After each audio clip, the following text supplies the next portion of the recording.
기억해 주시면 감사하겠습니다. 우리 하나님의 말씀 함께 보겠습니다. 창세기 18장입니다. 창세기 18장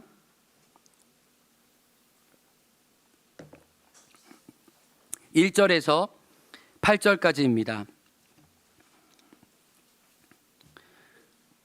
형제 한 절, 자매 한 절 이렇게 읽도록 하겠습니다. 형제들 시작. 여호와께서 마므레 상수리 나무들이 있는 곳에 아브라함에게서 나타나시니라. 날이 뜨거울 때 그가 장막문에 앉아 있다가 눈을 들어 본즉 사람 셋이 맞은편에 서 있는지라. 그가 그들을 보자 곧 장막문에서 달려나가 영접하여 몸을 땅에 굽혀 이르되 내 주여 내가 주께 은혜를 입었사오면 원하건대 종을 떠나 지나가지 마시옵고 물을 조금 가져오게 하사 당신들의 발을 씻으시고 나무 아래에서 씻소서. 내가 떡을 조금 가져오리니 당신들의 마음을 상쾌하게 하신 후에 지나가소서. 당신들이 종에게 오셨음이니이다. 그들이 이르되 내 말대로 그리하라.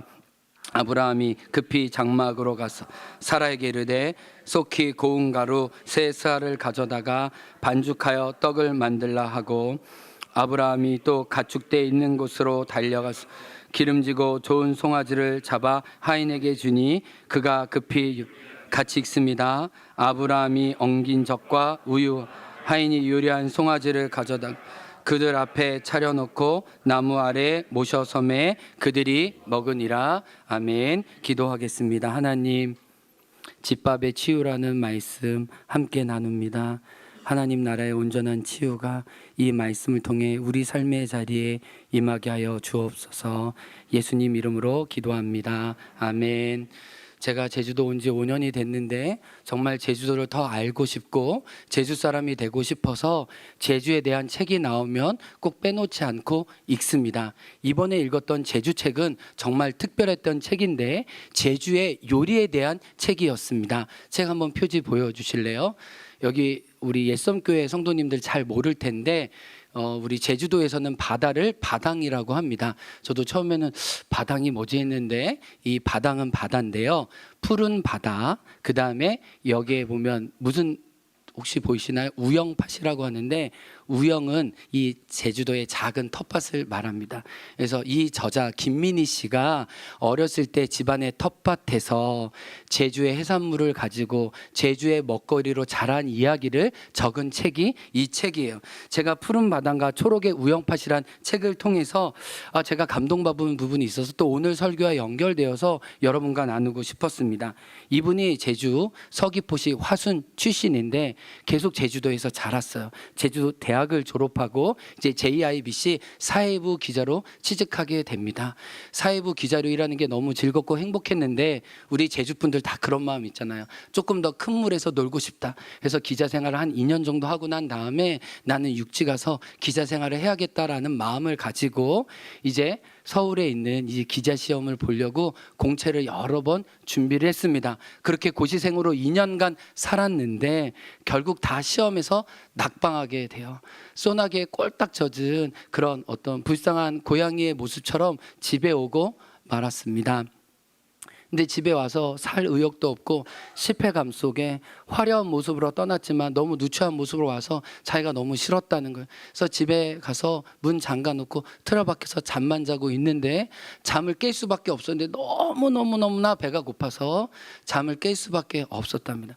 근데 그때 엄마가 자기의 허기를 기억하고 자기를 위해서 엄마가 손수 제주도분들이면 너무너무 좋아하는 몸국을 끓여내기 시작했어요.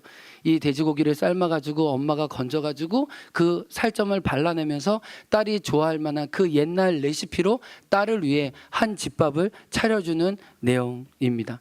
그러면서 오랫동안 끊어졌던 엄마와 딸의 대화가 시작되었습니다. 엄마가 이 미니 씨한테 이렇게 얘기했습니다. 미니야, 요리가 좋은 게 뭔지 아니? 라고 물었어요.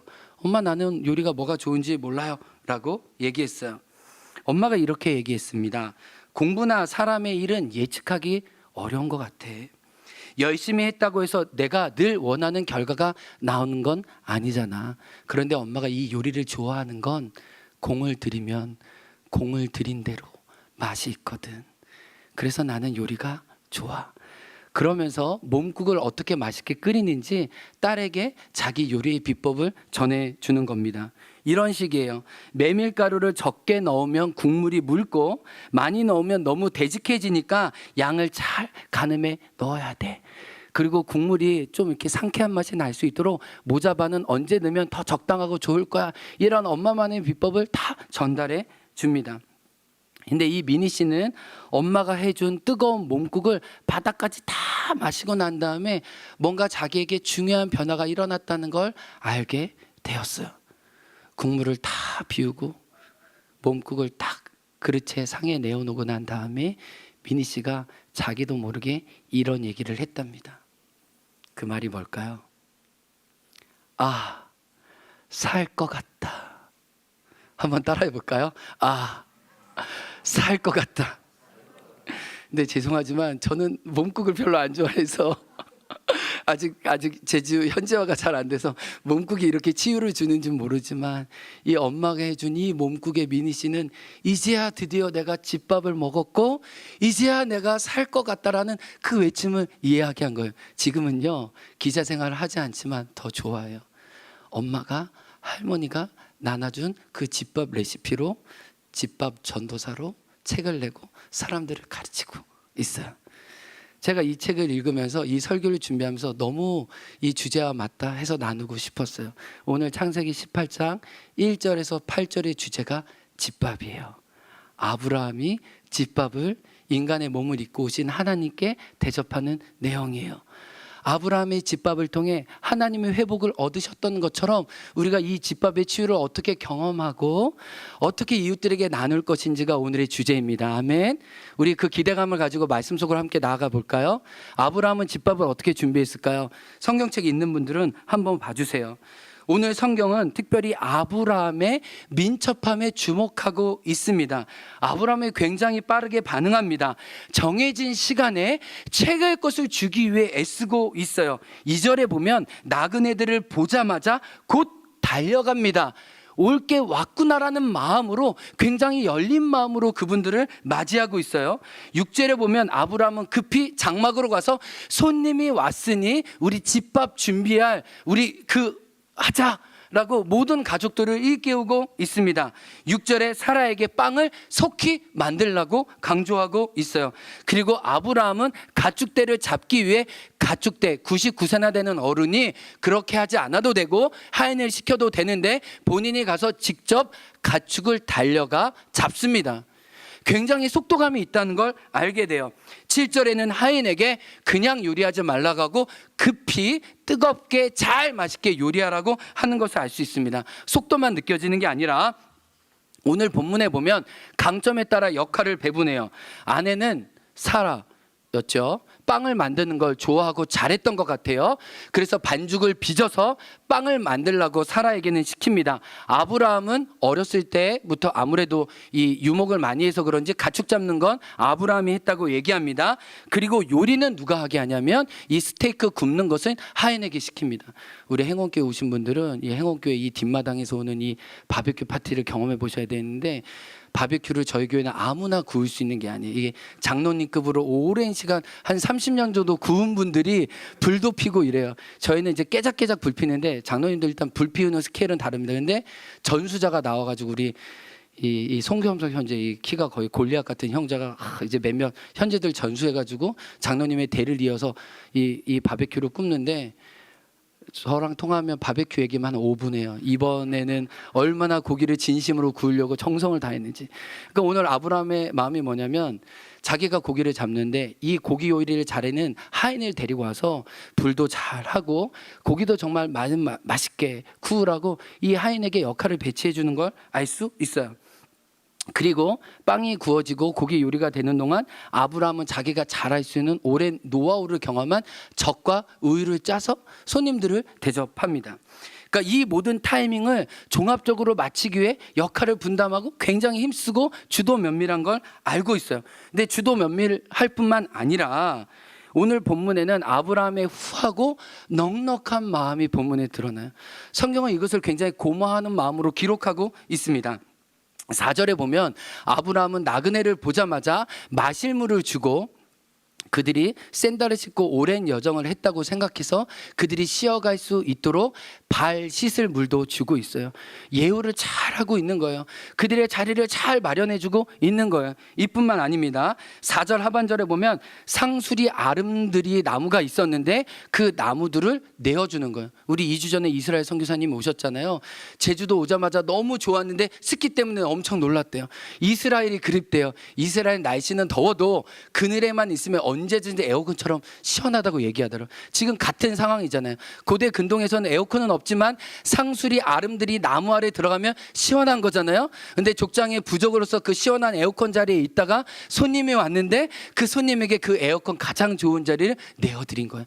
쉬려면 여기서 쉬세요 라고. 그러니까 진심을 담은 거죠. 후한 마음이 느껴집니다. 5절에 보면 회복될 때까지 여기 머물라고 하는데 세번역 성경은 기분이 상쾌해진 다음에 가십시오 라고 얘기했는데 이 말은 원기를 회복하고 가라는 거예요.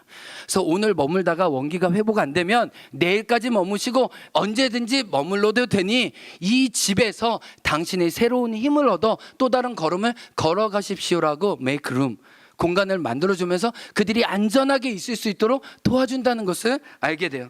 근데 6절에 보면은 아브라함은 진심이 나타나는 게 음식의 재료에서 나타나는데 오늘 본문에 보면 빵을 굽는데 고운 가루를 썼다고요. 지금은 탈곡기도 있고 좋은 가루를 많이 낼 수 있지만 이 당시에 수천 년 전에 이 고운 가루를 낸다는 건 굉장히 정성과 손길이 많이 들어가는 거예요. 그 고운 가루가 있었는데 아마 그 집에 고운 가루가 아마 세스아였던 것 같아요. 그 고운 가루를 다 가지고 오게 합니다. 그걸로 맛 좋은 빵, 질 좋은 빵을 내게 해요. 이번 주에 그 구자읍에 교장님들 8분이 여기 들락날락센터 오셨어요. 그래서 우도 이제 초등학교에서도 아이들 건강검진 받으러 갈 때 이제 들락날락센터 오시고 이렇게 협력하고 조인하기로 했는데 월요일 12시 반에 우리 교장 선생님이 좀 식사 약속이 있어서 가려고 했는데 교장님들이 조금 늦게 오셔서 저희가 월정에서 두 맛있는 빵집에서 빵을 준비해서 이제 커피랑 대접해 드렸거든요. 그래서 식사하러 가시는 거 알고 있는데 저희가 커피랑 빵을 준비했으니까 조금이라도 드시고 가시라고 했는데 빵을 드셔보자마자 너무 놀라셔서 교장님이 이 빵집이 어디냐 그래서 제가 막 빵집을 알려주면서 이 빵집은 프랑스 버터를 씁니다. 교장님 마음이 막 확 열려지셔서 그 이름도 알려드리고 했어요. 제가 보니까 결국은 좋은 재료가 좋은 맛을 내요. 이 입맛이 우리 아주 섬세하잖아요. 다 알아요. 그러니까 아브라함은 나그네가 온다고 해서 허투루 해주는 게 아니에요. 진짜 좋은 거. 근데 놀라운 건 뭐냐면 이 한 스아가 우리 표현으로 하면 4대거든요. 그러니까 이 4대는요, 솔직히 이 엄청난 많은 몇백 명의 인원이 먹을 수 있는 양이에요. 결코 적은 양이 아니에요. 세수하면 12대거든요. 이거를 반죽해서 빵을 만든다는 거는요, 엄청난 거예요. 근데 제가 생각해 봤어요. 왜 이렇게 과도하게 많은 빵을 굽는가라고 생각할 때 아브라함은 오늘 먹을 것뿐만 아니라 내일 먹을 것뿐만 아니라 그들이 가는 여정 내내 다른 데 굽신거리지 않고 안전하게 빵을 꺼내 먹을 수 있도록 후하게 빵을 굽고 있다는 걸 알게 돼요. 그러니까 아브라함의 진심이 좋은 집밥을 대접하고 싶은 그 순전함이 오늘 본문에 너무 잘 나오는 거예요. 7절에 보면 뭐가 나와요? 뭐를 잡았대요? 7절에 뭐를 잡았습니까? 기름지고 좋은 송아지. 여러분 제주에 오셔서 예섬교회 고기 좀 드셨습니까? 제주에 오시면 뭐 드셔야 돼요? 흑돼지죠. 제주 오면 일단 흑돼지예요. 고대 근동에 손님한테 대접하는 제일 좋은 건 송아지예요.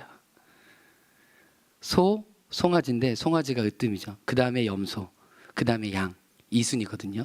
이게 제 말이 아니라 고든 외남 구약자의 말이에요. 그러니까 아브라함은 재료도 아끼지 않았고 정말 그 순하고 질 좋은 정말 이 송아지 스테이크를 주기 위해 자기 좋은 가축 중에 수많은 가축 중에 제일 좋은 놈을 픽해서 대접하고 있다는 걸 알게 돼요. 그리고 8절에 보면 엉긴 젖과 우유를 가져오는데 이 엉긴 젖은 정말 우유와 버터를 말해요. 그들의 음료가 되기 원하고 그들의 양분이 되기 원하고 지방을 충분히 공급해 주기 원하는 아브라함의 따뜻한 마음이 이 모든 재료와 가정 중에 나오는 거예요. 그러니까 오늘 본문이 보여주는 것은 아브라함은 아낌없는 호의와 극진한 환대를 기쁨으로 했다는 것을 보여주고 있어요. 억지로가 아니라 그것을 원해서 하고 있어요.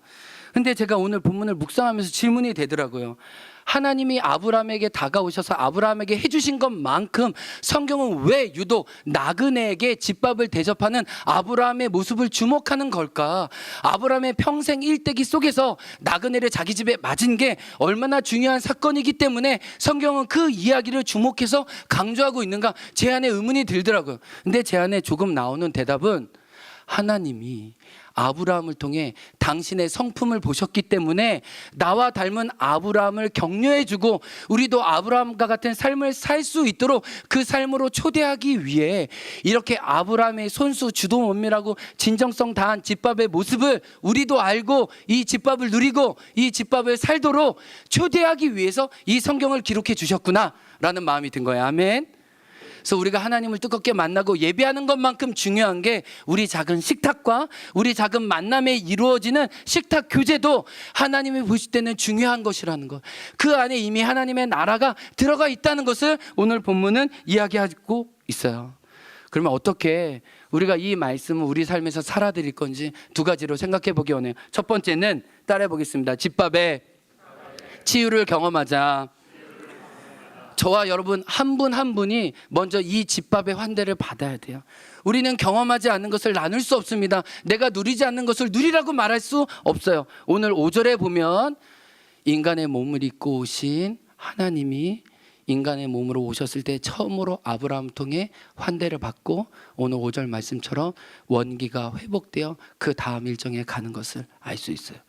우리는 누군가에게 무엇을 하기 전에 내가 나그네가 되었을 때, 기손이 되었을 때 나에게 찾아와서 그 따스한 집밥을 내어주는 그 사람, 그 온기를 우리가 먼저 입을 필요가 있어요. 제가 오늘 이 설교를 준비하면서 제 인생의 집밥의 치유를 언제 크게 누렸는지 생각해 보니까 이거는 내가 하나님 나라 갈 때까지 평생 잊을 수 없겠다 한 집밥이 있습니다. 지금은 그렇지 않지만 제가 너무 설교 시간에 저희 장모님을 울거먹어서 너무 죄송한데 그래도 저를 너무 고생시키셨기 때문에 제가 말을 하지 않을 수가 없어요. 우리 장모님이 결혼 반대를 극심하게 해가지고 제가 섬기는 교회까지 다 찾아와서 담임 목사님 감금 아닌 감금도 시키고 막 교회도 막 오셔가지고 제가 교회 사역을 못할 정도가 되어서 제가 2달 정도 교회 사역을 내려놓고 장모님을 뒤에 도피를 다녔습니다. 강화도도 가고 제주도도 오고 경북 상주에도 가고 그래서 뭐 예수원에 가서도 들어가 있고 그래서 장모님을 피해 우리나라 동서남북을 다 다닐 때였습니다. 너무 장모님이 저를 쫓아오는 게 마치 다윗이 사울 왕에게 쫓기는 것처럼 그래서 다윗이 성경에 보면 사울 왕에게 내가 죽은 개와 벼룩과 같은데 왜 나를 쫓아옵니까 하는데 장모님이 저를 너무 쫓아오는 게 무서워가지고 강화도에서 일주일 뭐 제주도에서 일주일 막 이렇게 초조하고 막 불안하니까 핸드폰도 키지 못하고 경북 상주 시골 작은 교회에 들어갔습니다. 근데 그 교회가 저를 맞이해 줄 수 있는 상황이 아니어가지고 또 숙소가 있는 것도 아니었기 때문에 이렇게 예배당 뒤쪽에 작은 공간이 있었는데 거기에 제가 전기장판을 깔고 그냥 이렇게 머물고 있었을 때 2월 달이어서 너무너무 덜덜덜덜 추웠습니다. 근데 이 곡감 마을이어가지고 마을마다 막 곡감이 아름답게 막 흰색 눈과 막 이 주홍빛 곡감이 너무 탐스러운데 제 마음은 그 처지와 다르게 너무 울고 있었어요. 내가 왜 이렇게 도망자의 신세로 다녀야 하나. 그리고 교회는 너무너무 추워가지고 막 벌벌벌벌 떨리고 아무리 그 전기 장판을 해도 이 위풍들이 있는 걸 제가 견딜 수가 없었습니다. 책도 안 읽히지, 뭐 기도도 안 되지, 뭐 산을 돌면 더 춥지, 이도 못하고 저도 못하고 내가 왜 집밥도 못 먹고 왜 이렇고 있나 그런 슬픔과 어떤 낙심 가운데 있었을 때 한 집사님 부부가 저를 초대했습니다. 근데 목사님 말로는 그분이 사업에 크게 망해서 이게 독촉하는 분들이 많아서 그 독촉하는 분들을 피해서 치과 생활을 하는데 이 시골에서 집을 고쳐서 생활하신다는 거예요. 그러니까 우리 교회 원래 교인은 아닌데 갈 데가 없어서 여기 오셨는데 지금 아무한테도 가족들에게도 알리지 않고 두 분만 오셔서 살고 있다는 거예요. 근데 젊은 청년 전도사가 와가지고 교회에서 어슬렁거리고 동네 왔다 갔다 하면서 막 고개를 숙이고 막 심각하게 있으니 이분들이 저의 사정을 목사님께 물어본 거예요. 그래서 목사님이 지금 어떤 여자를 좋아하는데 그 여자 지금 분이 지금 쥐 잡듯이 지금 쫓아오고 있어가지고 지금 도망 다녀서 지금 여기에 쭉 박혀 있는 거라고 불쌍히 여겨달라고 이렇게 얘기를 해가지고 그 얘기를 듣고 이분이 마음에 짠하셨나 봐요. 나도 사람을 피해 이곳에 와 있는데 사람을 피해 있는 그 당신의 마음이 뭔지를 너무 잘 아신 거예요. 그리고 어느 날 저녁에 저를 부르시더니 교회 옆에 조금만 가니까 그 집이더라고요. 집밥을 해주셨어요. 그래서 전도사님 왜 왔는지 다 이야기 안 하셔도 돼요. 그냥 오늘은 여기 집밥만 드세요 했는데 제가 집밥을 먹는데 제 마음은 울고 있었어요. 너무 서러워서, 그러나 너무 고마워서, 너무 따뜻해서. 아니 교회에서 우리가 많이 본 것도 아니고 모르는 척해도 되는데 그냥 젊은 청년 이 시골에 왔다고 제 처지를 듣고 본인들도 어려우시고 본인들도 누구에게 자기 존재를 알리지 않는데 저를 기억해 주시는 그 마음이 너무너무 고마웠어요. 그리고 집밥을 먹고 이제 다시 교회 가서 이제 찬데서 이제 자야지 생각하는데 마침 그 시골집이어가지고 구들짝이 있어가지고 장작할 때면 그게 따뜻한 그 온돌방이 있더라고요. 그래서 오늘만큼은 여기서 자고 가라고 이제 밥을 해주시면서 미리 남자 집사님이 이 따끈하게 방을 다 데워주셨더라고요. 할렐루야 찬양. 그 어디나 하늘나라. 제가 막 너무 벌벌벌 떠고 막 있다가 그 집밥 먹고 그 따뜻한 구들장에서 잤는데 막 눈물이 막 나오더라고요. 하나님 나도 집에 가고 싶고 하나님 나도 교회도 가고 싶고. 그런데 정말 이름 모를 그분이 저를 환대해 준 그 집밥이 진짜 다시 도피할 수 있는 힘을 줬어요. 그 집밥이 얼마나 진짜 소중한지 몰라요. 이런 집밥의 치유가 저를 이런 환대 사역으로 이끈 것 같아요. 제가 1년에 보니까 1년에 한 달 정도는 맨날 성도님들하고 환대에 대한 이야기를 하는 것 같아요.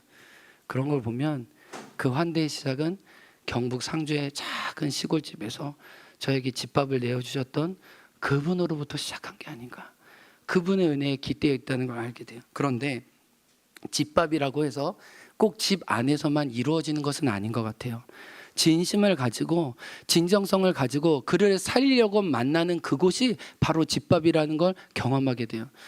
우리가 청소년 연합 정말 너무 은혜가 커서 제가 2주 전에 그 이야기만 간증을 나누고 또 감사를 여러분에게 나눴던 거 기억하시죠? 근데 둘째 날 우리 오선아 작가분이 오셔서 아이들에게 잘 박힌 모습으로 큰 울림을 주었는데 그 이후에 제가 오선아 작가님의 책과 교사쌤이나 영상을 계속 보고 있어요.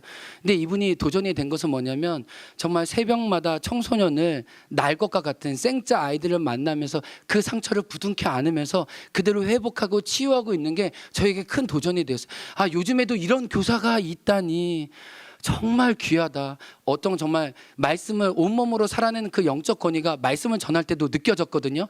그리고 저희 아이들을 살게 했거든요. 그래서 제가 진심이면 돼요. 이분이 진심을 강조하거든요. 이 책을 읽고 있는데 이분이 처음 청소년 사역을 시작하려고 했던 게 아니에요. 근데 거리에서 자기도 죽을 것 같아서 우울증으로 너무 힘들어하고 있는데 놀이터에서 새벽에 집에 안 가는 그 청소년들에게 치킨을 대접하면서 청소년 사역이 됐다고 이야기를 해요. 그러면서 책에 이런 얘기를 하는데 마음에 울림이 되었어요. 이런 얘기를 하더라고요. 마음껏 사랑하세요. 할 수 있을 만큼 먹이세요. 꼭 치킨이 아니어도 돼요. 아이와 함께 먹는 시간, 음식을 함께 먹으며 식구가 되는 시간이 꼭 필요해요. 부작용은 있어요. 치킨으로 몸매가 완성될 수도 있어요. 몸매를 빠른 시간 안에 완성하고 싶은 분이 아니라면 치킨을 너무 많이 드시지 마세요. 그러면서 중요한 이야기를 했습니다. 이게 청소년 사역을 해보신 분들은 이 말이 무슨 말인지 알 거예요. 치킨을 먹었다고 아이들이 변하지 않아요. 사실 사람이 변하는 것은 쉽지 않아요. 더 정확히 말하면 변하기를 바라면서 먹이는 것도 아니에요. 아이들이 치킨 먹었다고 교회에 오지 않죠. 그건 어쩌면 당연해요. 그러라고 먹이는 것 아니니까요. 치킨은 밥이거든요. 저는 밥에 목적이 있다고 생각하지 않아요. 공부를 잘하라고 밥을 주는 걸까요? 하나님이 교회 봉사를 많이 하라고 우리에게 일용할 양식을 주시는 걸까요? 저는 아닐 것 같아요. 밥은 밥이죠. 사랑하는 자녀가 먹는 모습만 봐도 흐뭇한 게 밥이잖아요. 그렇다면 우리도 하나님의 마음을 배워야죠. 우리가 함께 밥을 먹는 것, 즐겁게 한 상에 앉아 있는 걸 흐뭇하게 보실 하나님을 떠올리면서 말이죠. 우리는 어떤 밥에 다른 목적을 둔다는 거예요.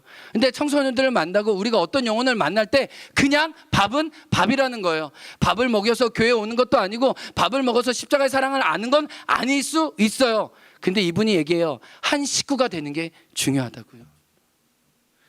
그 진심이 아이들의 마음을 무장해제 시킨다는 것을 이야기해요. 이게 하나님 마음인 것 같아요. 근데 우리가 살고 있는 이 땅에도 집밥의 진심이 정말 필요한 아이들이 많은 것 같아요. 우리 예섬교회 분들에게 제가 자랑할 게 있는데 우리 협력하고 있는 구자중앙초등학교 제주도에 115개의 초등학교가 있습니다. 저희 초등학교가 1등하고 있는 게 있는데 혹시 뭔지 아세요? 반어법으로 말씀드린 건데 비만율이 1등이에요.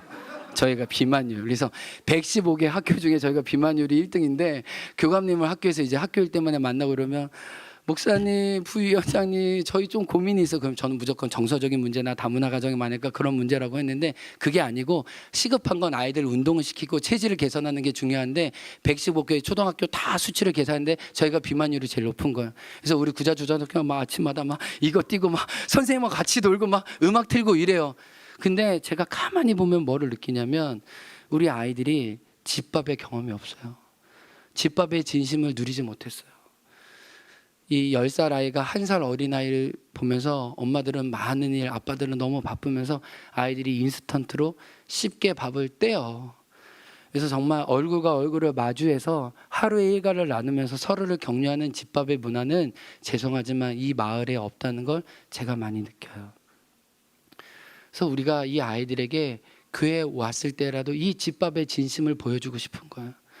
꼭 밥을 잘 먹는다고 교회에 나오는 건 아닐 수 있지만 손수 대접해준 그 정성스러운 밥을 통해 그 아이와 마주하고 싶은 거예요. 우리가 그 비만율은 고칠 수 없어도 그 영혼의 온기는 우리가 더하기 원해요. 그런 마음의 소원이 있어요. 저희 아내가 상담을 하니까 제주도 곳곳에 아이들을 만나러 옵니다. 어느 때는 한 아이만 만나기 위해서 1시간 동안 운전하고 와요. 근데 아내가 어느 때는 너무 속상하대요. 그 속상한 게 뭐냐면 청소년들이 이런 얘기를 한답니다. 제주도는 여행 오신 분들에게 너무 살기 좋은 섬인데 우리 같은 청소년들에게는 살기가 너무 힘들다는 거예요.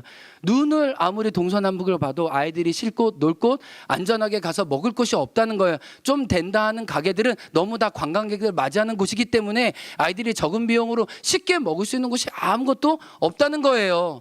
아이들이 어떻게 어른처럼 또 관광객처럼 돈을 내서 먹을 수 있겠어요. 그리고 집안에서 돌봄받지 못하는 아이들이 많이 있으니까. 근데 저희 아내가 상담을 할 때 늘 인사하는 말이 이거예요. 너 밥은 먹었니? 그리고 이 자리에 온 거야? 너 언제 밥 먹었니?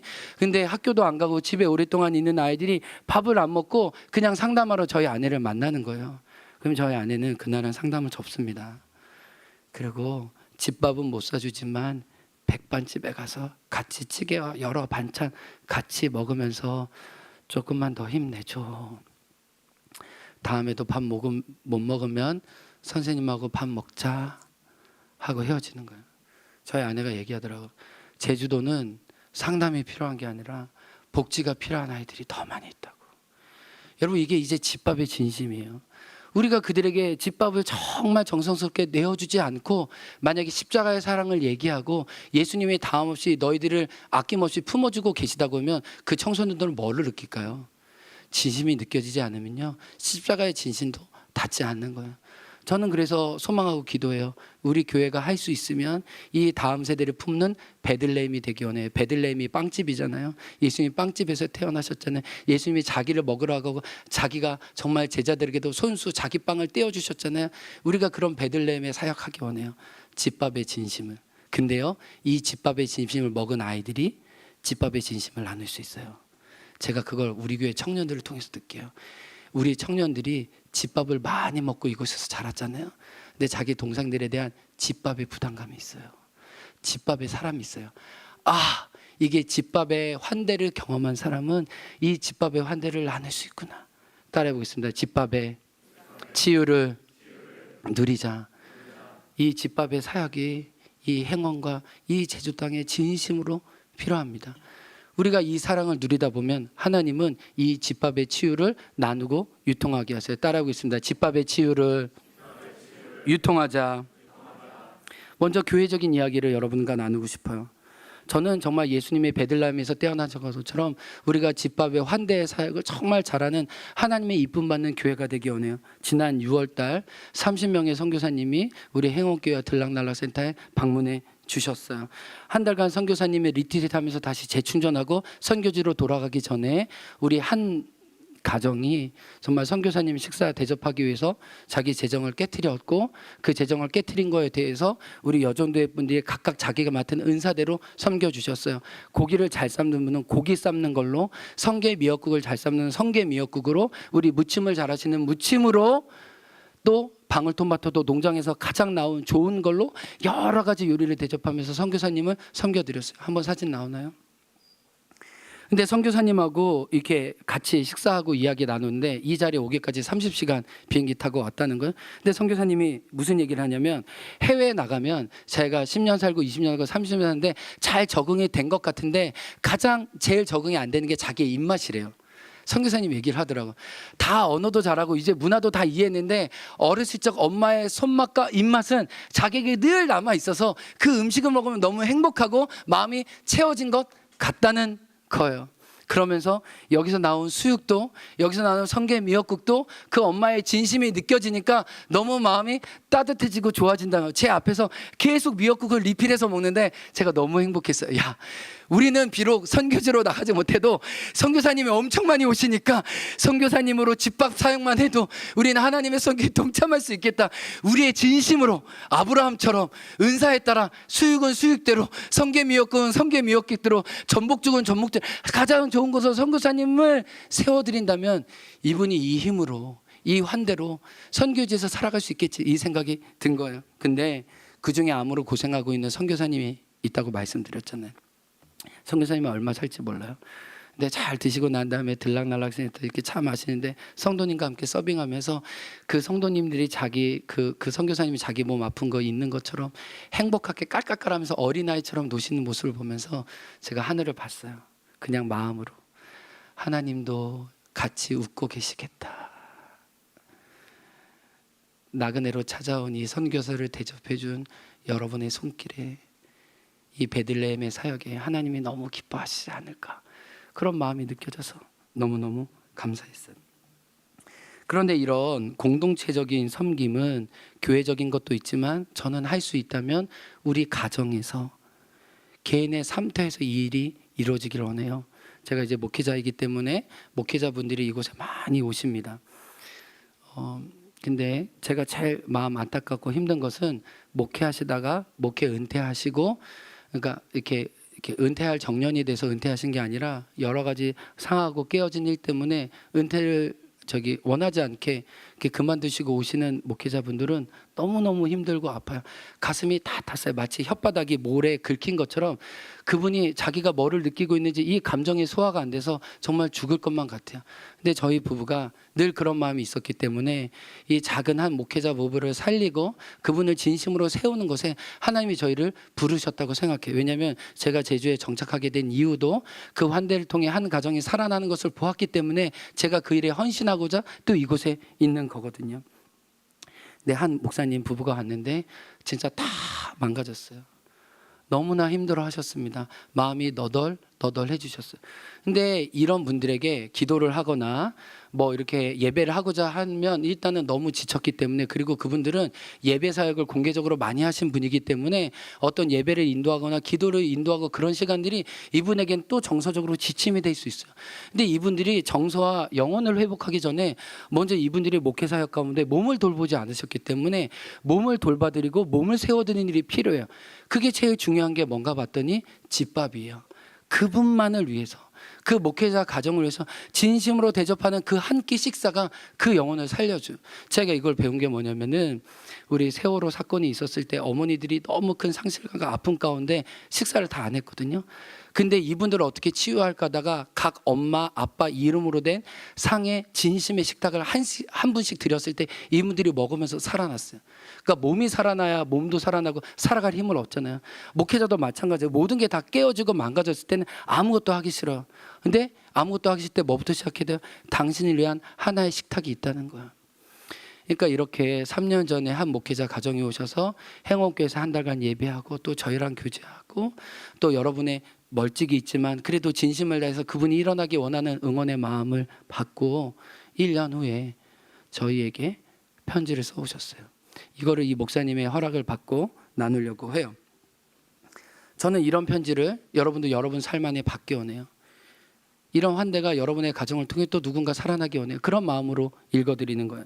사랑하는 동생 요한 영선, 2020년 올 한 해 우리 부부의 마음이 약해질 대로 약해져 바닥에 있을 때 함께 위로해주고 우리 대신 화내주고 우리 대신 분노해주고 아파해준 두 사람의 그 사랑을 너무 감사해. 또 다른 사역의 길과 인생의 길을 꿈꿀 수 있는 것도 우리가 어떤 길을 걸어가도 응원한다는 응원의 메시지를 두 사람의 기도도 우리 부부가 일어설 수 있는 큰 에너지가 되었어. 내 마음이 약해질 때 땅끝에서 주님을 부릅니다. 그 주님을 함께 불러주어 제일 고마웠어. 제주에서 힘겨운 이들에게 실만한 물가와 푸른 초장의 안내자로 디딤돌로 그 귀한 사역 우리도 응원해. 들락날락센터 건축에 하나님의 인도하심을 위해 함께 기도할게. 근데 이분이 제가 지금 우리 사모님의 편지만 읽어드렸는데 우리 선배 되시는 목사님은 편지에 뭐라고 썼냐면 그때의 집밥과 그 다음날 아침에 떡국을 기억하고 그 떡국은 내가 받은 성찬과 같아. 그 떡밥에 그 떡국의 치유는 나를 살게 하는 힘이야. 그 작은 한 끼의 식사가 저를 살렸듯이 누군가를 살리고 있구나 라는 걸 느껴요. 근데 제가 정말 교회적으로 감사한 건 우리 성도님들이 그렇게 살아드리고 있다는 거예요. 우리 교회적으로는 3월과 8월에 엄청난 코로나로 교회적으로 공동체로 어려웠습니다. 그런데 그럴 때마다 집밥과 같은 정성을 다한 진심으로 반찬으로 함께 식사할 수 있도록 성도님들이 서로 대문을 찾아가서 코로나 걸린 가족들이 저한테 목사님 사랑이 너무 많이 와서 냉장고가 가득 차 있어요. 그 진심과 사랑을 다해서 서로 집밥을 먹여주려고 하는 우리 행원교회 모습에 제가 얼마나 감사한지 몰라요. 그런데 우리 교회 가장 나이 많으신 한 어르신들 한 분, 우리 권유식 지사님과 윤성희 권사님이 코로나 걸린 우리 원로 목사님 사모님, 오해숙 사모님, 우리 강상훈 지사님 몇몇 분 생각하면서 직접 삼계탕을 닭을 손질해가지고 끓이시더라고요. 그래서 제가 교회 마당 청소하고 있었는데 뭐 하세요? 저는 두 분 차 청소하는 줄 알았어. 근데 이게 삼계탕을 배달하기 위해서 고이 하시는 모습을 보면서 우리 어른들로부터 어린아이까지 이 집밥의 진심이 이 교회에 가득 차겠구나. 섬김을 받아도 족할 어른들이 아픈 환자들과 연약한 사람을 찾아가는 이 집밥의 진심이 이 땅을 회복하고 치유하겠구나. 부족하지만 이 환대를 통해 하나님의 나라를 경험하고 있음이 너무너무 감사했어요. 말씀을 마칩니다. 하나님은 환대 하나님이세요. 근데 하나님은 환대하고 싶은데 손과 발이 없으시기 때문에 저와 여러분의 손과 발을 필요로 하세요. 하나님이 아브라함의 집밥을 먹고 다음 여정을 가셨던 것처럼 우리도 누군가의 집밥을 먹고 여기까지 왔고 누군가에게 집밥이 되어줘서 그가 나그네의 여정을 걸어가도록 돕기 원해요. 사랑하는 성도 여러분, 창세기 18장이 저와 여러분 삶에 계속해서 쓰여지기 원합니다.